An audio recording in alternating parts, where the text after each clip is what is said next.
তো আজকে সন্ধ্যেবেলায় আমি গেছিলাম ঝাড়গ্রাম উৎসব মেলা দেখতে, যেটা হচ্ছে কুমোদ কুমারী ইনস্টিটিউটের প্রাঙ্গণে। ঢুকেই পড়ে গেলাম অনেক দোকানের মধ্যে। প্রথমে দেখতে পেলাম ককটেলের দোকান, ব্লু লাল রঙের বোতল, তারপরে পপকর্নের দোকান, ঝালমুড়ির দোকান, বল ছোড়ার দোকান, তারপর বল খেলার দোকান, বাচ্চাদের রাইড, টয় ট্রেন, হেলিকপ্টার, আরেকটা টয় ট্রেন, বাচ্চাদের ডাক রাইড, ট্রাম্পোলিন।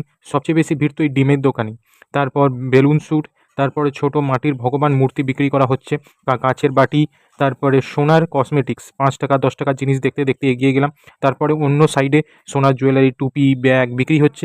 তারপর সেই ছাতাওয়ালা রাইড, তারপর ভীষণ রুমাল, ঠান্ডার জামাকাপড়, কম্বল, টেডি বিয়ার, জুতো, তারপরে কুলফি মালাই, তারপর নদিয়ার নিরামিষি ভেলপুরি, মাশরুম পকোড়া আগে কোনোদিন দেখেছো?